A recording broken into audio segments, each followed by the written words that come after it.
에베소서는 우리가 너무나도 잘 알다시피 하나의 또 별명이 있습니다. 그것은 뭐냐? 감옥에서 쓰여졌기 때문에 옥중서신이라는 별명이 있습니다. 감옥에서 쓰여졌다고 한다면 우리가 생각하기에는 고난에 대한 고백이 더 많았을 것 같은데 이 편지에서는 고난의 호소로 시작하지 않습니다. 오히려 찬양함으로 먼저 이 에베소서는 시작합니다. 바울은 에베소 교회 성도들에게 너희가 무엇을 해야 하는가를 말해주기보다는 너희가 누구인가에 대하여서 분명하게 알려주고 싶었던 것 같습니다. 그 당시 에베소라는 이 지역은요, 우상숭배와 세속문화가 굉장히 강한 도시였습니다. 그런 도시 가운데서 신앙을 지키는 성도들에게 이 바울은 이것을 아마 이야기하고 싶었던 것 같습니다. 그들에게 가장 필요한 것은 환경의 변화가 아니라 신앙의 기준점, 그러한 세속문화 가운데서도 과연 내가 어떠한 사람이고 어떠한 그리스도인인가에 대한 정체성을 정확하게 알려주고 싶었던 것 같습니다. 그래서 에베소서 1장에서는 명령이 아닌 아까 말한 대로 찬송으로 시작을 하고 있습니다. 그 찬송은 하나님이 이미 우리에게 무엇을 이루어 놓으셨는지에 대한 하나님에 대한 그 찬양을 고백하고 있습니다. 저는 오늘 이 에베소서 1장을 통하여서 세 가지 하나님의 마음을 여러분들에게 전하려고 합니다. 첫 번째, 하나님이 주시고자 하시는 마음은 우리를 그리스도 안에서 택하시고 자녀 삼으셨다라는 것입니다. 에베소서 1장 3절은 이렇게 시작합니다. 우리 3절의 말씀을 함께 읽도록 하겠습니다. 찬송하리로다 하나님 곧 우리 주 예수 그리스도의 아버지께서 그리스도 안에서 하늘에 속한 모든 신령한 복을 우리에게 주시되. 아멘.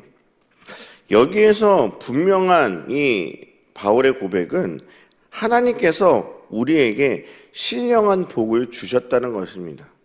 이 신령한 복은 다른 말로 은혜입니다.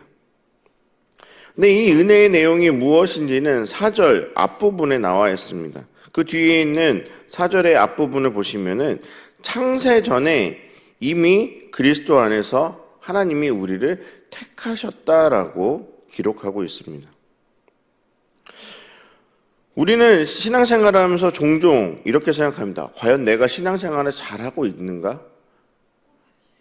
하나님은 내가 하나님의 그 자녀답게 잘 살아가고 있는가에 대한 질문을 종종 던질 때가 있습니다.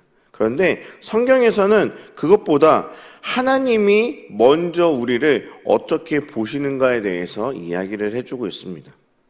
여러분, 하나님의 선택은요, 우리가 잘해서 받는 보상이 아닙니다. 하나님의 뜻과 사랑에서 시작된 하나님이 우리를 택하신 은혜에서 시작한다는 것입니다. 그러므로 우리의 신앙은요, 불안 위에서 세워지는 것이 아닙니다. 단지 하나님의 선택 위에서 우리의 신앙은 시작되었다는 것입니다. 어찌 보면 우리가 태어나기 이전부터 하나님께서는 모든 것을 계획하셨고 우리가 하나님의 뜻 가운데 이미 자녀 삼아 주심으로 택함 받았다는 것이 가장 큰 은혜라는 것입니다. 여러분, 우리가 이 새벽에 이 자리에 나와서 예배를 드리는 것은 어찌 보면 우리의 의지인 것 같습니다. 새벽에 이 잠을 이겨내고 이 교회로 나와서 예배 드린다는 것은 결코 쉬운 것이 아닙니다. 그런데 우리가 반드시 기억해야 될 사실은 우리의 의지로 이 자리에 나온 것이 아니라 하나님께서 우리를 부르셨고 우리를 위해서 계획하셔서 이 자리에 하나님이 초대하셔서 하나님을 만나게 하신 것조차도 하나님의 계획이자 하나님의 은혜라는 사실입니다. 그렇기 때문에 우리는요, 하나님의 이 은혜를 먼저 기억할 수 있어야 합니다. 나의 힘과 나의 능력이 아닌 오직 하나님의 은혜로 택함받은 우리는 하나님의 축복의 선물임을 반드시 기억하셔야 합니다. 두 번째, 하나님께서 우리에게 주시는 마음은 하나님은요, 우리를 죄사함을 넘어 자녀로 삼으신 분이라는 것입니다. 여러분, 5절의 말씀에 이렇게 기록되어 있습니다. 그 기쁘신 뜻대로 우리를 예정하사 예수 그리스도로 말미암아 자기의 아들들이 되게 하셨다라고 고백합니다. 여러분, 바울은요, 이 구원에 대한 이 개념을요, 단순히 죄를 용서받은 것으로 설명하지 않습니다. 바울에게 있어서 구원은 우리가 하나님의 자녀가 되었다라는 사실을 강하게 강조하고 있습니다. 여러분, 자녀는 어떤 존재입니까? 자녀는요, 성과로 인정받는 존재가 아닙니다. 우리가 회사에서 일할 때는 성과를 내야지만 인정을 받잖아요. 근데 자녀들은요, 조금 못해도 우리는 인정받을 수 있습니다. 왜냐? 부모와 자녀의 관계는요, 어떤 성과가 아닌 관계로 살아가는 존재이기 때문입니다. 하나님이 우리를 자녀로 삼으신 이유는요, 우리의 어떤 공로나 자격 때문이 아니라 오로지 하나님의 기쁘신 뜻 때문에 우리를 자녀 삼아 주셨다는 것입니다. 이 사실을 알면요, 우리의 신앙의 무게가 달라집니다.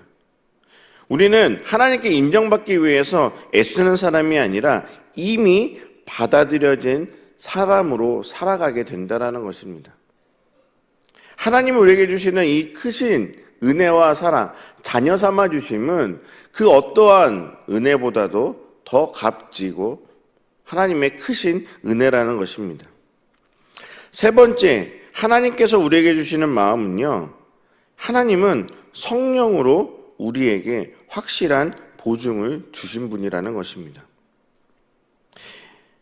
에베소서 1장 14절에 이렇게 기록합니다. 우리 14절의 말씀을 함께 읽도록 하겠습니다.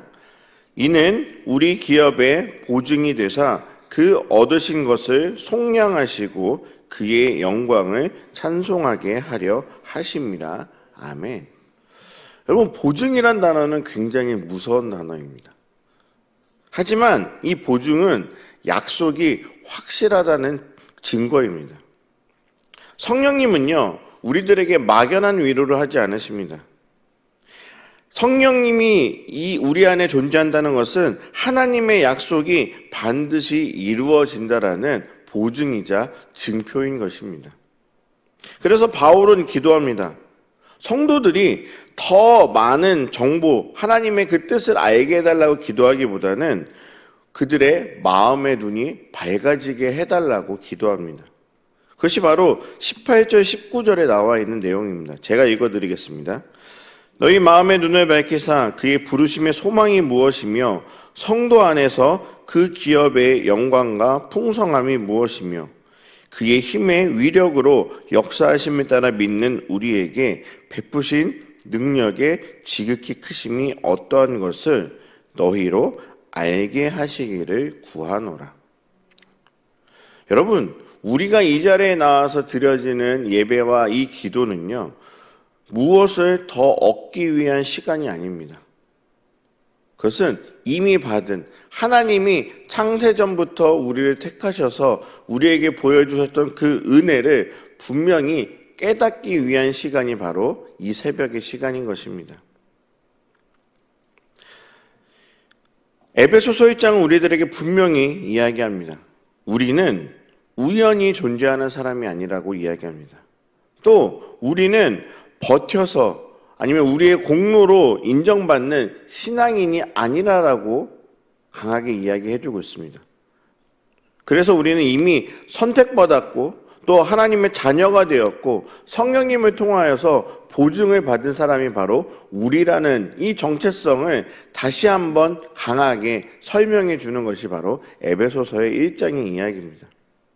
여러분, 이 정체성을 붙들고 오늘 하루를 살아가는 여러분들이 되셨으면 좋겠습니다.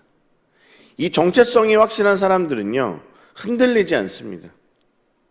그렇기 때문에 오늘 이 새벽 상황보다, 나에게 주어진 상황보다 하나님이 이미 이루어 놓으신 이 은혜 위에 우리의 믿음을 다시 세우는 이 귀한 하루를 살아가시는 우리 모든 성도님들이 되시기를 간절히 소망합니다.